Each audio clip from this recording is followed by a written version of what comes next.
The kinetic theory of gases is a set of ideas based on a really simple picture of what a gas really is at a microscopic level. And it has a variety of results that allow us to link quantities to the temperature of the gas. So some of these are listed here on the key concepts page. The first thing that's actually listed here is kind of a variant of the ideal gas law, PV equals N KT. I like to think about this as like a microscopic form of the ideal gas law. Instead of the ideal gas constant, which was 8.314 joules per Kelvin mole, this one is just in joules per Kelvin. There is no mole, and the reason why is because this capital N here, instead of being the number of moles of gas that we're considering, is actually the number of molecules of gas.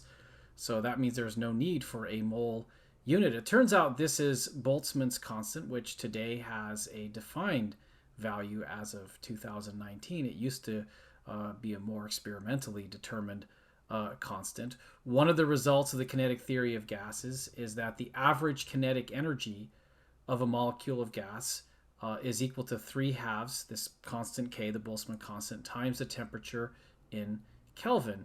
And it turns out, based on that, you can show that the root mean squared speed of a gas molecule is equal to this expression here. Now, it turns out there are other expressions out there for things like what is the mode velocity or the mean velocity of these particles. Those expressions exist out there.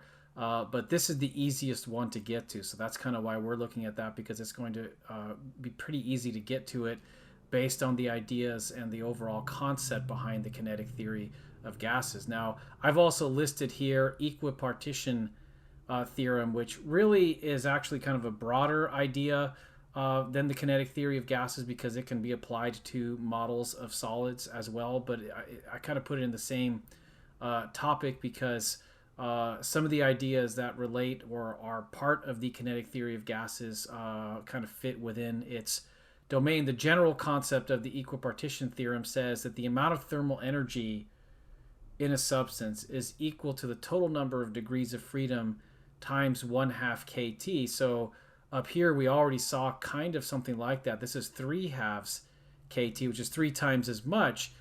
One way of interpreting that is this is the average kinetic energy per molecule. Well, if a single molecule has 3 degrees of freedom and there's 1/2 kT per degree of freedom, you multiply that by 3 and that tells you the total energy that's there. And if that's the only way that energy can express itself, that's all there is. And it turns out that is the case for a monatomic gas, because a monatomic gas, the atoms themselves really can only have energy in the form of their kinetic energy, in other words, in terms of linear motion. But linear motion occurring in 3 dimensions represents 3 degrees of freedom. So we'll explore a little bit what degree of freedom really means in some of the examples. But what this leads to is that for a diatomic gas, things are a little bit different. It turns out for a monatomic gas, I have the expression here, that the total thermal energy, and this one is written in a kind of maybe non-micro way.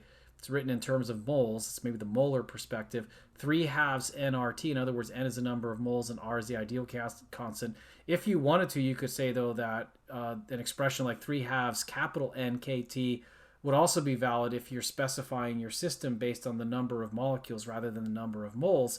That would be equally valid, and you can interpret that as saying, like, well, if per molecule there's 3/2 kT total amount of energy, then multiplied by the number of molecules. So this expression is directly tied to the idea that for a monatomic molecule, all of the energy that it has is simply the kinetic energy of its translational motion. For a diatomic molecule, it can have more thermal energy and does as a function of temperature. So instead of 3/2, it's 5/2.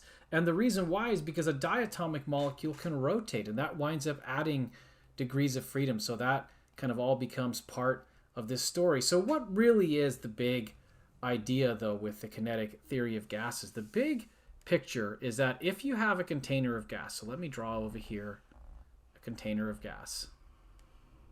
And let's say I just have a few molecules of gas in that container.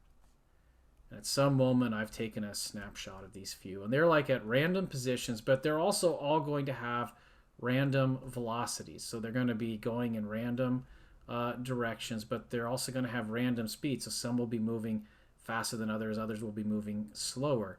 That's the basic concept. And these molecules, what they do is they just bounce against the walls elastically and then just keep moving. And they hardly ever run into each other because they're so small that the likelihood of one of these molecules actually getting closer to another molecule so that they would interact in some meaningful way is nearly zero. So basically it's molecules bouncing around, bouncing off of walls in a very deterministic way, but with kind of initially randomly determined velocities. One could argue that in reality, maybe when they exchange energy with the walls, they don't just like bounce off in a perfectly elastic collision type of way, but maybe there's some possibility of exchange of energy that is random, and that's how they got to be random in the first place. But in a nutshell, this is kind of the picture. We're going to be able to start with this picture and get to all of these really cool results just from that.